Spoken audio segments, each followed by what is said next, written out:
Welcome to the Women's Sanctuary, the podcast about tending the soul of women, sisterhood, and the rise of the sacred feminine. I'm your host, Arlia Hoffman.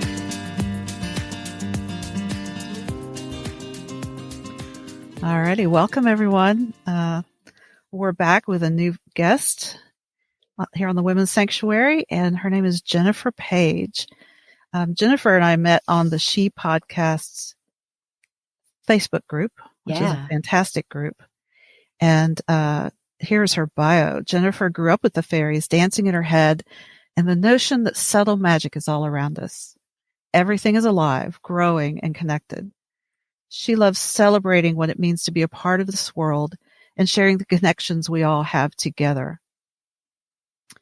She is co-creator and co-host of the paranormal podcast Odd Tonic, as well as the owner of the Forest Parlour, which offers divination readings and nature energy healing work. Jennifer is a master-level Reiki healer and green witch. She lives in the woods of the Pacific Northwest with her spooky partner Maxwell and their black cat Amulet. Welcome, Jennifer. Oh, thank you so much for having me. I think that kind of sums it up. We're done. Yeah. Okay. All right. Moving on. Yeah. Tell me about all these. Well, I have a lot of questions. Let's start with the fact that you are a fellow podcaster, and what do you do on Odd Tonic? True. That, like you said, that's how we met on the She Podcast group, because I am a podcaster myself. Odd Tonic is about a year old. Me and Maxwell cover weird history, strange science, and the paranormal. We are on hiatus right now just because of the pandemic.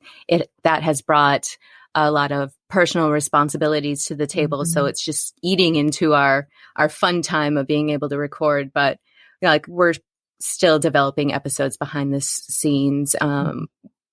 We're going to keep it going. And we also have an online community on Facebook that we interact with every day. So, that is kind of the spook, because we all have different sides to our personality, right? That's my spooky, gothic, romantic side of things. And, with the Forest Parlour, it's more of the, lighter spiritual side of things. Mm-hmm. And I don't like to pick. I like to be everything and go where my mood takes me. So it's really nice to have both outlets. I mean, they do bleed into each other. I purposefully named it the Forest Parlour because with Odd Tonic, we record in our parlor. So I made a different parlor. So they are kind of sister projects, but different and unique of each other with tone and vibe. And I just really love exploring both. Yeah, I love that too. That's great. Especially this time of year, right? We're sliding into fall and things get a little spookier with Halloween and everything, and it's just fun. Yeah, I would imagine Halloween's your favorite holiday. Yeah, it kind of is. Favorite time of year. I love it too. So tell me about the Forest Parlour. Oh, long story or short story? Origin story. Well, as I mentioned in my bio, I don't like labels, but if needing to pick one, I do label myself as a green witch. Mm-hmm. I've always been drawn and interested in natural magic and working with nature and the world we belong to. And I just naturally gravitated towards that for as long as I can remember. And as you know, just carried that with me into my adult life. And there's a large healing aspect to things with the Forest Parlour. And that isn't something that I personally ever really predicted. But I did encounter some experiences with healing in my past. Just for example, my partner Maxwell when we met, he had quite a lot of back trouble. Not all the time. It wasn't persistent, but when his back went out, he couldn't move. It's call in sick to work, and you're not better until you see a chiropractor for a couple of days type of thing. And we just gradually noticed that he doesn't have to do that anymore. I'm not trained as a masseuse, but I would definitely, when I would give him like a back rub or something, I just would naturally, instinctively, through compassion, just really focus that energy and that caring. And then it kind of, I think it sort of crept into both our consciousness that it was an actual thing. And then I would do it intentionally. And once that started, that's really, I can't remember the last time he had this issue. It's really kind of disappeared. And that wasn't the first instance. It was just, there were other instances in my past, with other people that, even more dramatic things would happen. But since I kind of don't have their permission, I feel weird about telling their stories. So it was always just in the back of my head to begin with. And then, a while ago, I was in a car accident where, someone rear-ended me, and then the car behind him rear-ended him, and he hit me again. And I was dealing with issues with whiplash and back pain. And it was at that point that I was just in so much pain, and back pain is terrible, right? You can't get away from it. There's just no relief from it. It was at that point where I was like, I need to try something. I need to do something. And, this is with icing and ibuprofen and seeing my chiropractor and everything already. So it wasn't like I'm just doing nothing. I really decided to explore self-energy healing, and I watched a couple of videos and took a crash course on YouTube, and just put my hands on the back of my neck and really just sat with it for a good half hour. And the next day I woke up with absolutely no neck pain, and I was floored. I was absolutely floored. And it sounds crazy even just talking about and listening to myself. But and it was then that I started doing energy healing meditations, and I started doing more meditations on chakra work, and just really dove into it. And my back did get better. That is not an issue anymore. The whole incident really bumped me down this path that I don't know if I would have gone down without that happening. And on a side note, it's really interesting when something terrible can happen, but the result of it can completely change your life depending on what you do with it. And there's a beauty to that, Yes. And so I'm very appreciative of that. And so from that experience, I got my certification in Reiki level 1, level 2. And with level 2, that's when you start doing distance energy healing. And with quarantine and the pandemic going on, I just found that incredibly useful. When learning Reiki, they tell you to practice on friends and loved ones. And that is a great way to even approach people with it. Like, hey, I'm taking this energy course, and I'm supposed to practice on people. And that's just not imposing to anyone who ever feels like they're in that situation where, gosh, how do I break this to people? How do I expose this in people's lives and approach them? And I did find it very useful. And even in the Odd Tonic Facebook group, because it's a paranormal group, I was like, hey, I am supposed to be practicing distance healing. Anyone want a session, And I'm always astounded by the results. And every session is another encouragement. And it encouraged me to go on to level 3, which is interesting in itself. And I am almost done with crystal Reiki certification. I still need an attunement for that.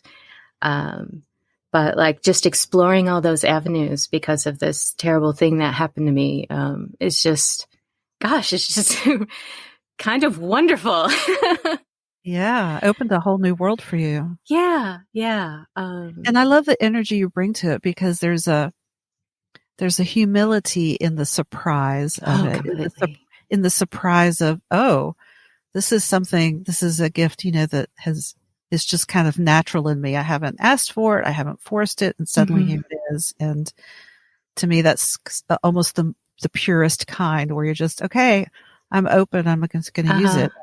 It's beautiful that you were open to it.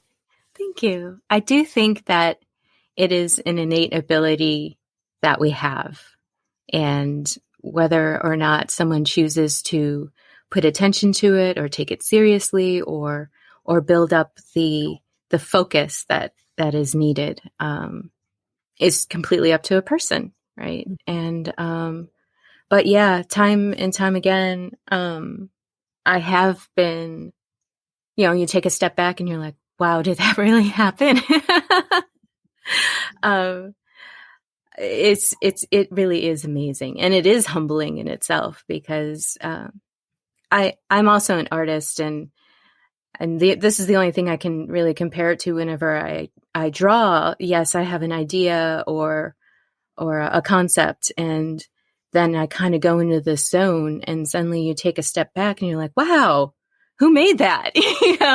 Exactly. Yeah. It's kind of like something it's bigger than you. And, yes, you are a part of it and you're participating and you're a witness, but I can't feel like I take credit for it. It's just something that I can offer. And I'm always grateful for the person who is willing to take that journey with me and have that experience and be open to it. And then we're both in the same spot where we're like, can you believe this? No, we can't. It is magical. Elizabeth Gilbert calls that big magic. Ooh. Just that field of creativity where you're open and, you can't take full credit for it, but you can take credit for being open and allowing it to flow through. Definitely. You definitely have to get out of your own way. You have to set aside the, what if I look silly? What if it doesn't work? What if I make myself look bad? What if I can't do it? All the what ifs, the terrible what ifs that we all overthink in our heads. You definitely have to remove that aspect and really make it not about you, and that can be really hard. We're just not culturally, in a society kind of way, taught to have that mindset a lot. Oh yeah, it's all about controlling life with the mind. Oh yeah, right. Force of will. I will make this happen. And we'll see how that's working. Right. That's kind of how we got where we are. So I'm curious, actually, you mentioned crystal Reiki, and I didn't realize there was an actual, attunement available for that. That's cool. Yeah. It was a shorter course, and it's something that I've had to explore online just because of quarantine, and now is a perfect time for online learning, right? But it is a recorded course, but the attunement is through the actual teacher of the class. It's not like you push a button that says attunement and you're done. Mm-hmm. But the crystal Reiki aspect of it is just really great. It explores sacred geometry and crystal grid work. And for anyone not familiar with that, you use sacred geometry.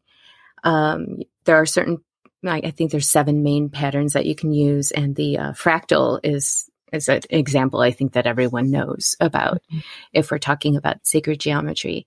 But you pick your intent, like say you want to heal someone. Maybe they are, they're dealing it with an anxious time and you want to do something calming. So you would pick your calming, the crystals associated with calming aspects of life and healing.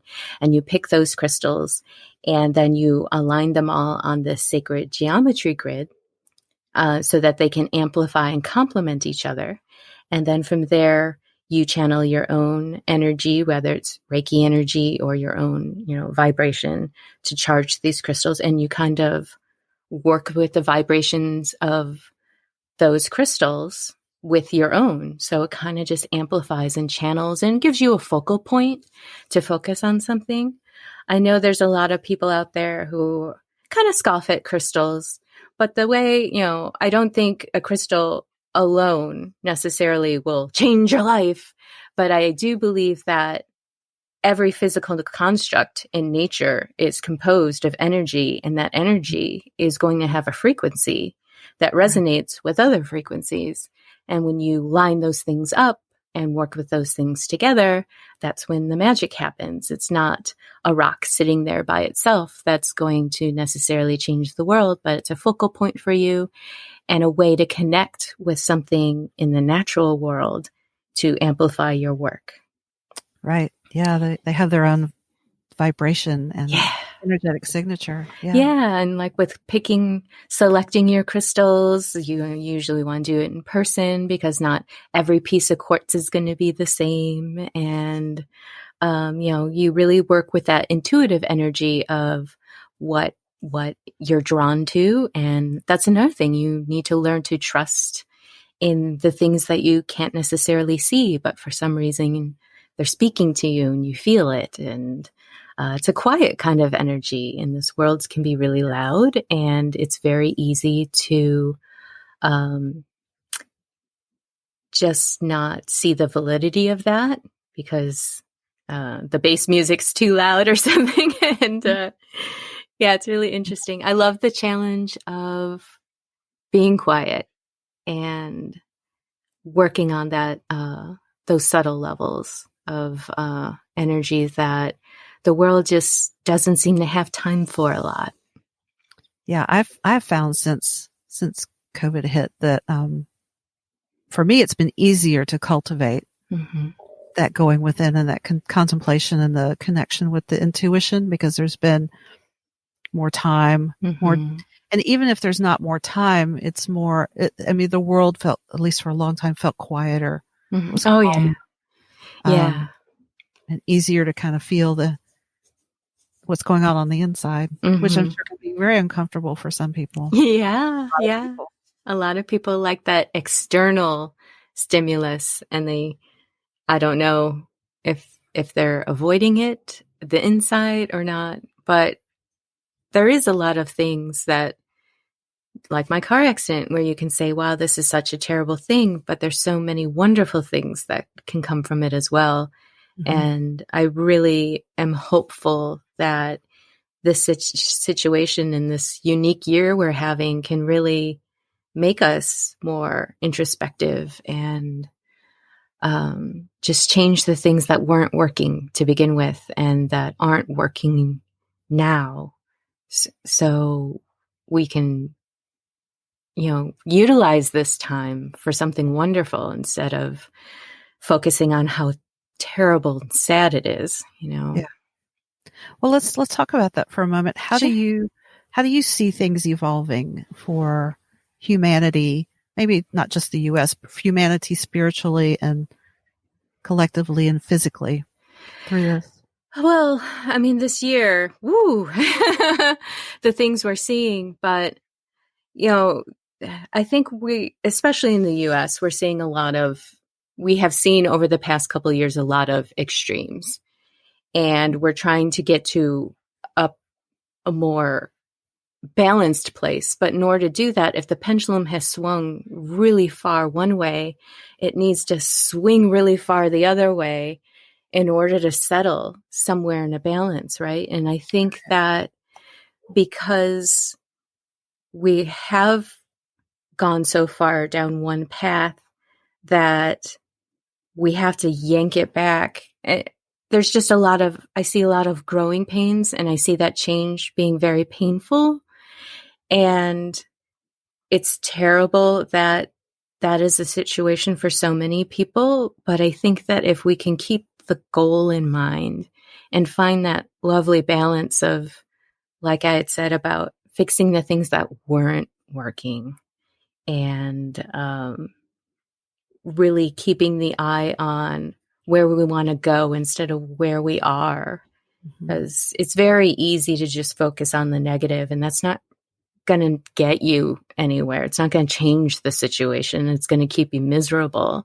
So if we can really, it's a pretty tall order to tell people or ask people to find the beauty in a situation like this. But if we can at least realize that there are paths to a more positive goal, you have to work towards that in order to find yourself there one day.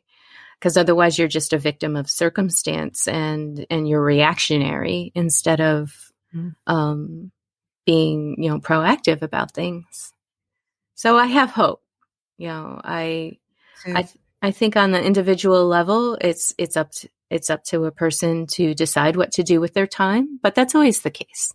Mm-hmm. It is always the case. Yeah, I am hopeful that those who can find hope and can find the positives for themselves and collectively. Yeah, not everybody can do that, but those who can hopefully turn the tide of our collective destiny. Yeah, and I think that if someone truly has the mindset that, no, I need to be positive, I need to think differently, I need to shift, that's when you go seeking it out, and you'll find other people who feel the same way, and then you're getting different input than what you were the day before. And social media is a very powerful tool. I think that it's run a little crazy with the negativity and the false information and the just the fighting and the how people treat each other on the screen instead of face to face. It's become such a culture in itself. People don't even realize they're doing it to each other and how they talk to each other.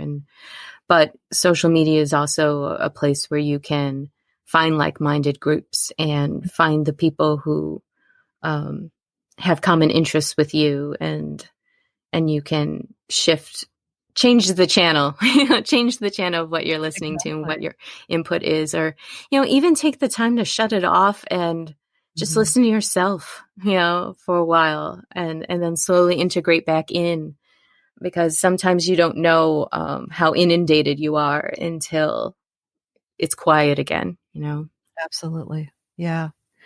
I've been focusing on that here on the Women's Sanctuary, about just helping people navigate the chaos, but also that polarity and that fighting, to kind of be able to get back to, whatever your own center is, and not be focused on the divisiveness, but to hopefully at least find your own center and be a force for transcending that polarity, Completely. through honoring all viewpoints and respecting viewpoints, and trying to find some common ground in a way that is respectful for everyone. And I think that the media certainly has its opinions, right, and its slant on things. And I'm up in Seattle, and the news was just reporting the protests in such a light that people were messaging me and saying, "Oh my gosh, are you okay?" Yeah. And I'd be like, "What are you talking about? Everything's fine." Yeah, I've been a little worried. I have family up in Seattle, so I've had the same thought, that it sounds pretty bad in Seattle. Yeah. And people are still. That's the overall message and impression that people are getting, but that is the large macro filter of everything, and that we all kind of fall into that trap. Like, any kind of example of everyone believes this, but if you turn to the person next to you and say, "Hey, do you believe this?" Or, "Hey, do you, ask individuals, people on an individual level." Nothing is ever so clear cut and dramatic. Normally, I mean, sure, we have extreme personalities that we encounter, but in day-to-day life, with the Seattle thing, with the pandemic, I check in with myself. I'm like, okay, of all the franticness and all the worry and all the terrible that I'm feeling myself or sensing in other people, just take a step back and say, okay, what is actually happening right now? I'm sitting in a chair. Yes, I do that too. Like, what is real right now? Well, Mm-hmm. here I am. I'm breathing. I'm Mm-hmm. having a lovely conversation. I'm enjoying myself. Like that's this moment. That's that. Exactly. And when we're too busy occupying ourselves with something else, we're robbing ourselves of the only actual moment we have, which is right now. Yeah. So yeah, there's it's a very challenging time when it comes to distractions and issues, and ultimately we do have to bring it down to an individual level of what can I do? What am I doing? How can I affect this as a person? How can I change myself? How can I be there for myself? How can I support the people I love? And not get caught up in something that feels so overwhelming that you feel paralyzed that you can't even do anything about it. Mm-hmm. And that's just not a good place to be. It's not a good place to live for anyone. And yeah, I love to encourage people to just bring it back down to you and the people you care about, and work from there. Don't start at the top. Yeah. Yeah. With things outside your control. Yeah. So how do you get centered? How do you take care of yourself? Fortunately, I have a very lovely backyard. It's important. I when I wake up in the morning, I try really hard not to grab my phone first. Oh, it's Because hard. It's yeah, hard. email, social media, news. When you do that first thing, the day's not yours anymore. It's someone Mm-hmm. else's. So if you can start off quiet with, make a cup of tea, infuse it with an intention, for the day, and slowly drink that while you're looking at your view, or listening to music that you love, or, appreciating the cozy blanket that you have, that sort of thing. And just kind of plan your day that way. Like, what's your intention for the day? What are you going to give this day? What are you going to demand of the day? What are you going to give back? And really, I love lighting candles. I Mm-hmm. love incense or burning herbs. As a green witch, I love calling the corners, and every element has different aspects to it. The grounding earth of nature, with earth, invention and wisdom and air, and fire and creativity with in the south, and dreaming intuition with water in the west. So many different aspects that you can weave uh, into your day, like what you're invoking in yourself, and how you are a part of nature, and how you can just incorporate that into your life, Mm-hmm. is something, it can be challenging. Everyone has their grumpy day. But overall, if you start off really grounding yourself, centering yourself, where am I in this universe, and what do I want to do with the time I have today? Outside of laundry and doing the dishes. Yeah.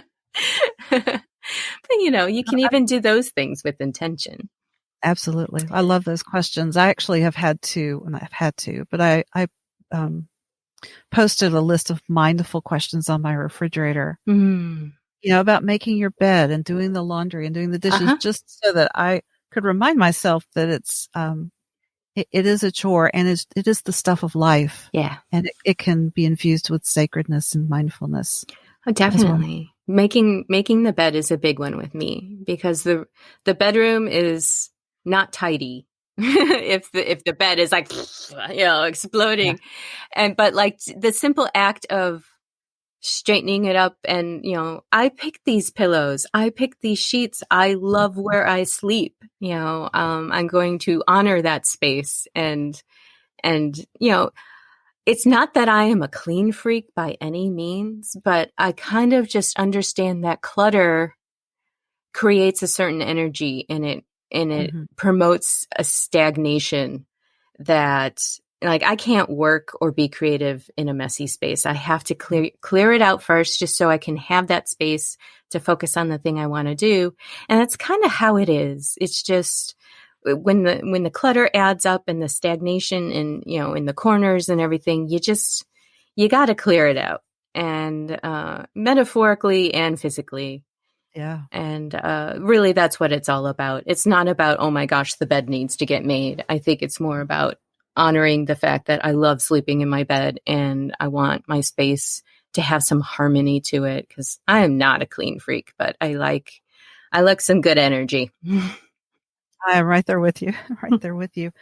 Well, tell me about some of the other things you both practice and offer in the Forest Parlour, because I just get the sense that you are multi-talented, but offer that all your gifts come together in the Forest Parlour. It's really interesting. I've been reading tarot cards and doing divination for years. My big joke is I'm really known for drunk palm reading. Once I've had a glass of wine, I will come up to street. Yeah. In the past, back when I could socialize with people, it was just a known thing. Jennifer's had wine. She's going to be reading everyone's palms, like people I don't even know, especially because I don't want to read the palms of people I know, because then they think I'm just giving them personal advice. But if I come up to a stranger, I go, here's your problem. It's fun. That's awesome. I would have to try that. It's fun. It's fun.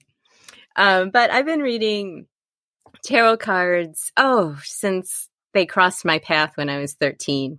And I've always really enjoyed them as a media for divination. And I've offered online readings for people on Etsy for years, but just as I will email you your reading.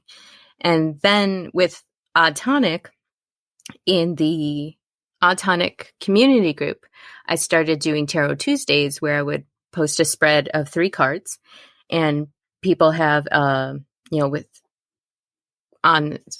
just the backs showing, so they didn't know what the card was.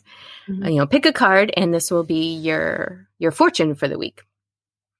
And then from there, and I just used to post a write-up with the picture of the cards. And then I started doing live videos of Tarot Tuesday with the card reveal at the end of the day for the 3 cards. And, I do full spreads professionally. I've been hired to do that for Halloween parties or birthdays, things like that. And with Tarot Tuesday, with that, doing the live readings, it just really got me comfortable, because I grew up very, very shy. It got me very comfortable with the idea of offering Skype readings. And when the Forest Parlour work came about, I just really realized how, and it says as much on my website, how sometimes people just need a reset. And what a great thing to do to have a full tarot spread divination done. I love to have deep emotional conversations about these cards, and because they just reveal so much, and for the questioner, and we'll have this really in-depth conversation about, goals or what's been missing. And it's usually, something that someone already knew, but they just need to hear this validation, and then to be able to walk away from the tarot reading and sit with that for a while, as the person participating, and really kind of gel on the ideas of, what am I walking away with this from? What do I want to do? How do I want to transform? And to take that and then later do an energy session where it's really focused on that, and you can work with that energy. And just, I've seen people just springboard off of that and have this ability to go in this new direction and reinvent themselves and just really bloom. And it's just such a beautiful thing to see. And it's just so great. Like I said, I grew up incredibly shy, and to be able to offer people that experience and just to help them get there. And it's just, I have to remove my shyness from the equation. I have to remove all my doubts and fears on how this isn't going to work, because it does work. It's so much more than me and my issues. It's so much more than that. And to be able to be there for someone, like if I, like just like with this conversation, if I let that myself get in the way, we wouldn't even be talking right now. And I think a lot of people can relate to that, we shouldn't make fear-based decisions. We should go with what makes our heart sing to begin with, and not listen to the overthinking and all the why we shouldn'ts. Yeah, well, I'd like to explore that a little more, because I was always drawn to healing arts. I have a background in shamanic medicine. And when I went to, and then I also have a background in music. And when I went to college, I was a piano major. Well, I couldn't perform to save my life because I was so shy and I was so afraid. And so it wasn't until my early 40s, it's been maybe 10 years ago now, that when I did training in women's sacred circles, in the middle of ceremony one day, something clicked. And I suddenly just had this inner clarity about, this is who I am, this is what I do, and it's not about me. There's this thing coming through me that, and it made it so easy to step out of the way and let it work. So was there a moment for you where you were able to come out of the shyness, and was it gradual? I think it was more of a gradual thing for me, because I definitely have even had this conversation with people that, well, we wouldn't be doing this if A, B, C, and they can be very well in that situation themselves. It's like, well, if you don't do this, what are you robbing the world of? And I think that I don't know when that exact moment was of realizing that, if we're here, being able to create and manifest something that wouldn't be here if it wasn't for you. And you had a thought, you had an idea, you do it, and suddenly it's reality. That's something that is so easily dismissed, but the more you think about it, the weirder it gets, and the more wondrous it gets.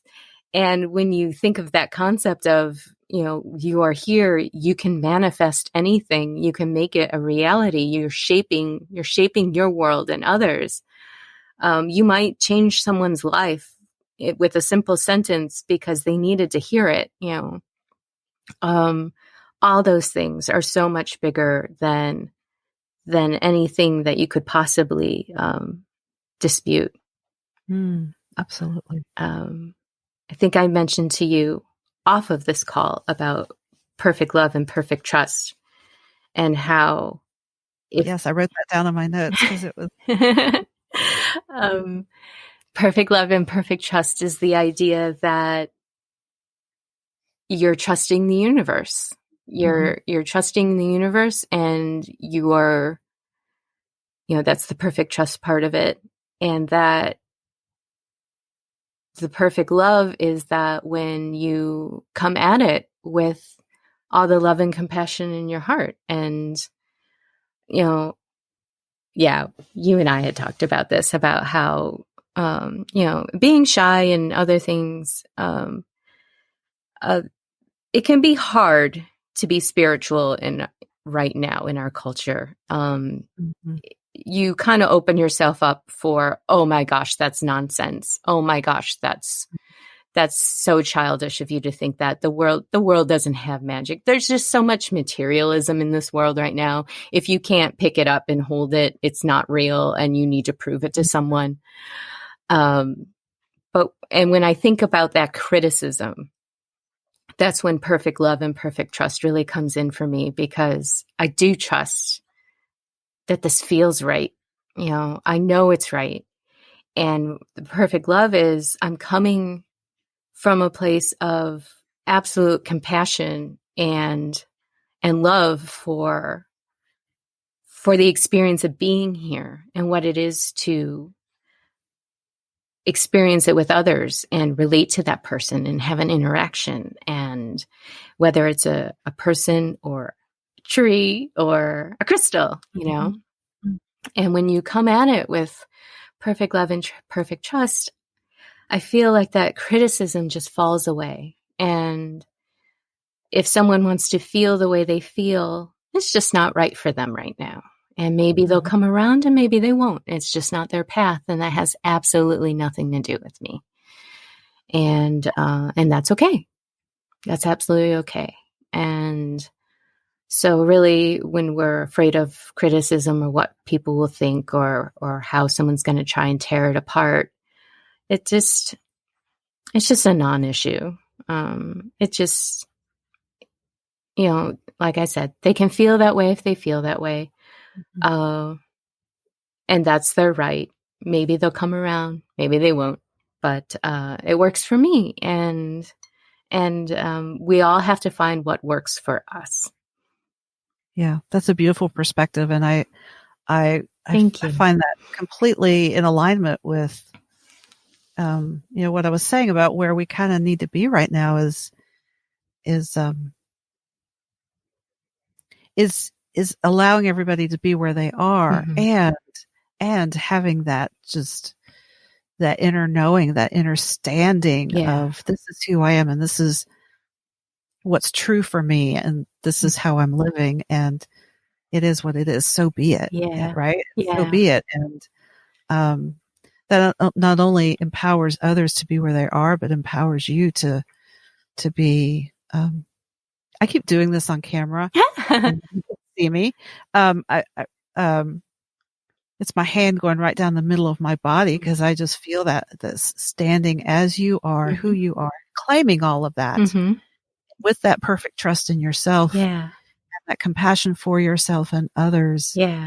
Is a very powerful place to be, and I think a very good place to be in the midst of incredible change. Completely. And the other side of that, you kind of touched on it a bit, is holding space for someone else in where they are in their life right now. I think there is a lot of need to, face conflict and teach someone and make them understand. It's like, no, give them space to be where they're at. And because that's all you can ever expect of anyone. And, I think we have a habit of trying to fix. And it's like, sometimes people just need a space to feel heard and not fixed, just heard and listened to. And maybe things lessen up a little bit. And sometimes, there's a lot of anger out there and the root issue isn't being addressed. And if we don't give someone space to explore what they're so angry about, and they don't feel listened to from the get-go, there's not going to be any kind of shift there. So if we can hold our own sacred space for ourselves, and we can hold space for others who might not be where you're at, because, you're not where they're at either, so if we can hold space for each other, I think that's very important. Yes. Wow, you just summed up all my leadership work in about 2 minutes. Just holding space for others, allowing them to be where they are, knowing you can't fix them, but you can listen and you can give them your heart. And that's the other thing. You can give of yourself and still call your energy back to you so that you can give it out again. and give people their energy back to them. If someone is throwing energy at you and it's really upsetting you, you have every right to just, no, this is yours. You keep that now. I am going to put this down. You can pick it back up if you want, but I'm putting this down and I'm going on about my business.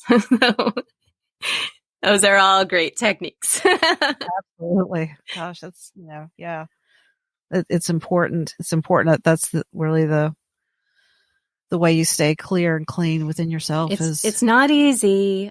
No, it's not. It's not. But if we can keep reminding ourselves and keep practicing it, and like, you got to notice it first, right? And when you notice it, you can come back to it. But if you're not aware of it, how are you ever going to change it? And there's no shame in noticing that, oh, I handled that badly. You evaluate and then you come back, you recenter without judgments, and you resign to do better in the future. And hopefully the space in between the realizations and, lessons and soon you're there. But it all takes work. We're not perfect. We'll never be perfect. Life is messy. Very messy. You carry a lot of wisdom. I'm wondering if you would like to share your tarot cards, do a tarot reading, and see what kind of wisdom comes up from that. Right. It's not Tuesday, but I have my own like mini version of, what was it, Friday? Let's do Fortune Friday. I don't know when your show comes out, but what's great about It'll come out on Monday, so somebody may listen to it on Tuesday. Magical Monday, Tarot Tuesday, Witchy Wednesday. Can go on and on, right? Here's the beauty. I drew 3 cards. And for those listening, you can play at any time, because the great thing about this sort of thing is maybe you're hearing it then for a reason. And even if that isn't clear, look for those synchronicities later, so it doesn't matter when you do it, if you're participating live or not. It's about when this crossed your path, right? So that's the fun aspect of it to me. But I have 3 cards, and I will let you pick yours. But this is card number 1. Okay, so everyone is going to audibly hear card number 1 here. So maybe number 1 is your card. Card number 2. Maybe number 2 is your card. And card number 3. And I also encourage people to do any combination of these cards that they would like. Maybe 1 and 2 are speaking to you. Maybe it's 1 and 3 or 2 and 3. You just never know. What do you think? I think number 3. Awesome. Okay. Well, should I go in through order, or should I do number 3 first? Use your intuition. Okay. What does your intuition tell you? Just because there's so many people, because your podcast is going to be an amazing success, so many people are listening to this. Let's just go in order. So if someone picked card number 1, that card is the Magician. Ooh. So if you pick the Magician, it may very well mean that life is telling you that you have so much skill, so much experience to draw from, so many things that you've experienced and done. But you might be holding yourself back because you're a critical thinker. And really what you need to realize is that the only thing you need is some willpower. And if you dedicate yourself, things will magically happen. And you just got to do it. And so stop holding yourself back, realize that the roadblock is you, and that really you're going to make magic happen. So take a list of all your skills and experiences and how you are qualified, and not that you have to prove anything to yourself. These things are real. So just do it. Just do it, whatever it is that you're on the fence about doing, and make it happen. Just make some magic and make things work. Card number 2 is the Sun. Ooh. Now, if you picked card number 2 today, the Sun is very much a victory card. Maybe things have been tough. Maybe you've been facing some challenges, and maybe you're at the point where you're feeling like there is some relief, or you're seeing light at the end of the tunnel, or maybe it feels like, you've made some progress, but you're not quite trusting it yet. realize that the Sun card is telling you that you can trust that you're on the right path, that things are bettering, and that keep working. You may not be done, but things should be better going forward. And to work with that energy and work with that mindset that, when we brace ourselves for more bad, we're not going forward as positively as we could. So trust in yourself, trust your instincts that things are lessening up and lightening up and bettering. So go forward with that attitude. Okay. Right. And card number 3, your card is the Lovers. Ooh. All right. The Lovers can mean a romantic relationship, but usually it's kind of a goal card. It could mean that there are choices to be made or choices that you're going through, and that what's really important in this situation is think of the long term, because decisions you make now are going to have an impact long down the road. And it's long down the road that you should be looking at. It's not the easy answer right here and now, the quick fix. It's not about the quick fix. It's about setting intention and long-term goals.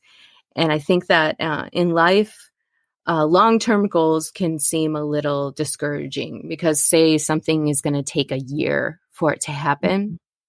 What I like to encourage people when I see the Lovers card is that year is going to come no matter what. That time is going to pass.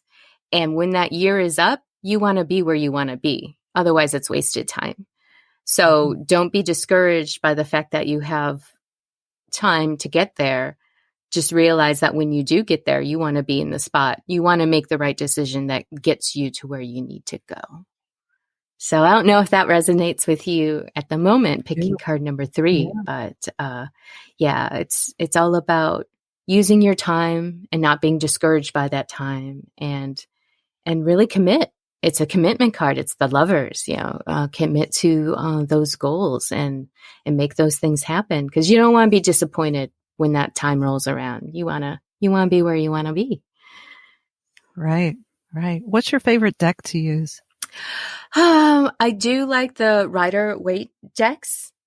I definitely have a few of those. I also love, and a lot of those are based on those decks. This one happens to be medieval themed. I have another set that is more nature themed. Let me find some lovely card here. Not that the listener can see, but this is their full. It's a fox. Oh, I just cool. love it. Love that. Yeah.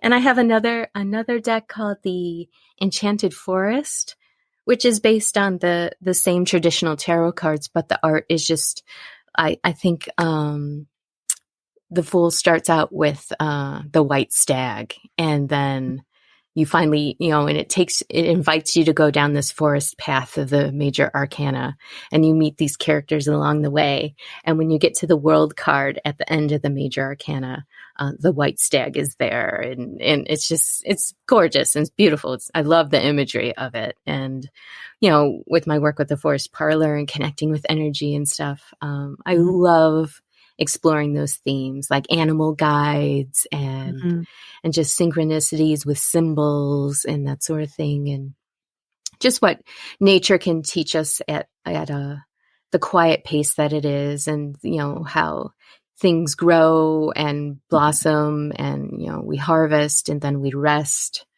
Those are cycles in life. We always feel like it's go, go, go all the time. And it's not. It's not that way at all in the natural world. Everything needs to rest. Everything has a season and a cycle. And I just love incorporating that into my tarot work as well. So tell me how that fits into the Reiki. Do you do those two together? Yeah, definitely.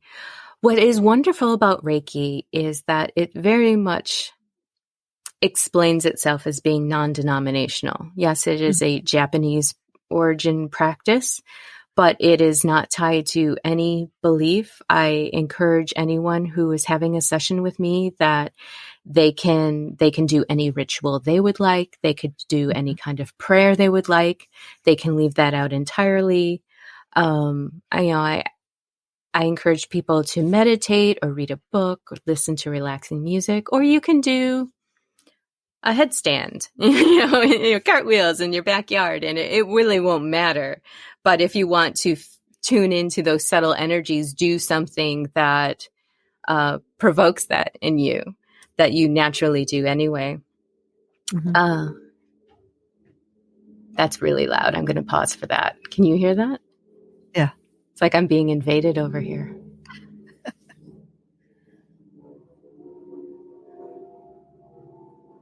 I'm surprised that hasn't happened already because we really live near an airport. Okay, there we go. Yeah, it's gone. Okay. So I encourage anyone to incorporate any belief system that they feel the need to. And if you, I make it very transparent at my website, the forestparlour.com, that I love working with natural energies. And like I said, like with calling the corners and that sort of thing, I do love to incorporate.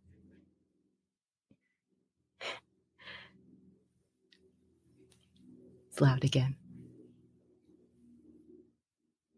Luckily, I'm used to this. And you're used to podcasting where you just hold for airplane. I hope that's not a trend. Okay.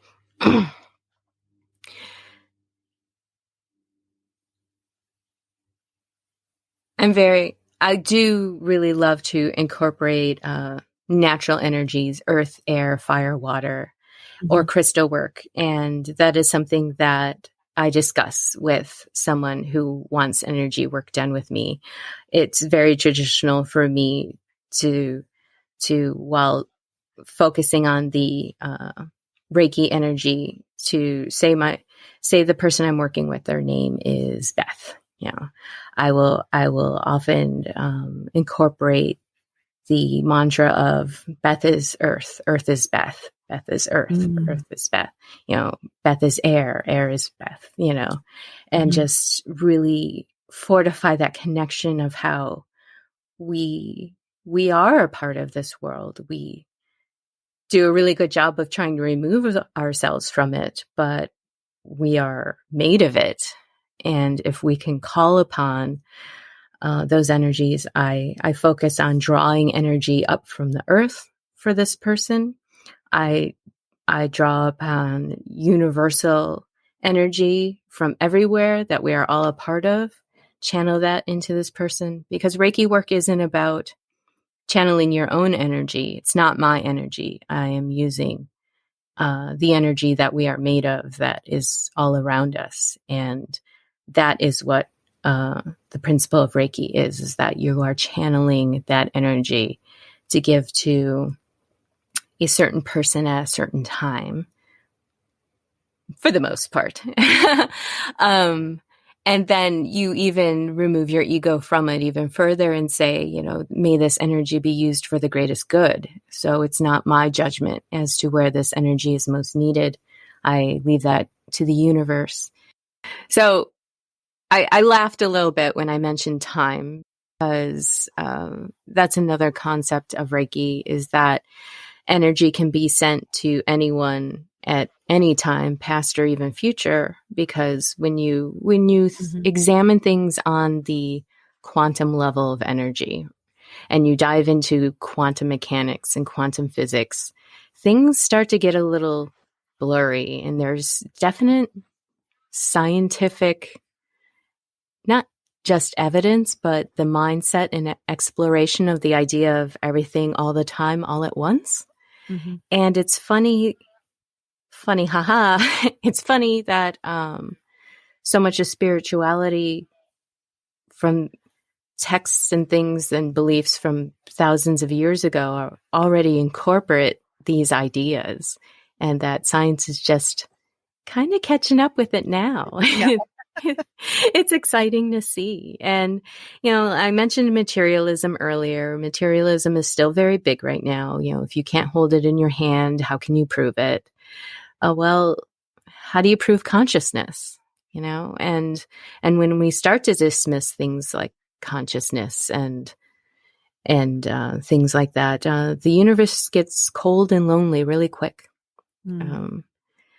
I find myself exploring just the wondrous avenues of these high concept ideas of like everything all the time, all at once, and that's one of the reasons why we started Odd Tonic, because when you're dealing with things that you don't necessarily encounter in everyday life, or concepts that just kind of come at you, and kind of startle you, or, that can be a scary thing or it can be a wondrous thing. And I really find that it makes the world bigger when there's something I can't understand or quantify. And it's wondrous to me. And it makes me, when I don't have those things, that's when I start to get anxious. It's when I encounter those things and explore those things, that's when I feel that I am part of something bigger. And something that maybe I won't ever quite understand, but it makes the world and this life so much more magical and colorful and wondrous. And that's why we started Odd Tonic, to celebrate that stuff. That's why I do the work that I do, because I love playing in that playground and being a part of that and encouraging other people to explore that on their own as well. I love that. It makes life more interesting and bigger than ourselves, and less lonely. Small and boring. I can't wait for Odd Tonic to return. Yay. Me too. I hope that life makes way for that soon. The way I feel about things, if it's meant to be, life will help me along. So, and I believe it will. It's just a little bit of a hiatus right now, but we'll be back. And in the meantime, I'm still doing Tarot Tuesdays in the group and interacting with them every day. And I have the Forest Parlour. I have a Facebook group. We have free online meetups, usually around the new moon or the full moon, or one of the holidays. Like we just did Lunasa, which was August 1st, the first harvest of the year. And we're going to meet up for the next full moon, September 1st. We're going to have, and the full moon is all about charging things psychically. So we're going to mess around with some psychic games and how to boost your psychic abilities and just do fun stuff like that. But it's mostly about just having an online community and having fun with that. That's great. That's really needed right now. Yeah. It's really become this thing where we're socializing online and keeping it very casual, but still having a bit of a theme and playing around with magical things and stuff that everyday life just doesn't challenge you to think about too much. Yeah. So for those who would like to be a part of your group and to like to find out more, how can they reach you, and where can they find your group? Well, I post my events. I have a website. If anyone is interested in divination work or energy healing or anything like that, even a chakra reading evaluation, I have theforestparlour.com. And if you do a search for the Forest Parlour on Facebook, you can find me there. Parlour is spelled the old-fashioned way, Parlour, for parlor. But I have my events listed on my website, and we have the group online, and it's modest. I think we have like 110 people in there, but that's kind of what I love about it, is we're still individuals, and it's not a giant throng of noise. And Odd Tonic, you can find Odd Tonic at oddtonicsociety.com, or you can search for Odd Tonic Society on Facebook. We have a larger group there. And they both, Odd Tonic and the Forest Parlour, both have YouTube channels as well. Great. Mm-hmm. Well, Jennifer, this has been lovely. I love talking to you. I love just listening to you because you just... Oh, good, because I talked a lot. That's perfect. You have so much to share and so much wisdom. And I can tell, your client work is valuable and deep and magical. So I am thankful, so grateful that you joined us today on the Women's Sanctuary. Yes, thank you so much for the opportunity. I can't wait to share this episode with everyone. Yeah, well, I love amplifying the voices of women doing work in the world and, just putting their gifts out there in the world in beautiful ways. So, yay. Thank you so much for being here. And we look forward to more Odd Tonic and more from the Forest Parlour. Oh, thank you so much. It's been my pleasure. And that'll do it for us today from the Women's Sanctuary. For Jennifer Page and I, thank you for joining us. And feel free to like and share and subscribe to the Women's Sanctuary. You can find it wherever you find your podcasts, Apple, Google, Spotify, everywhere else. And so we will see you again next time on the Women's Sanctuary.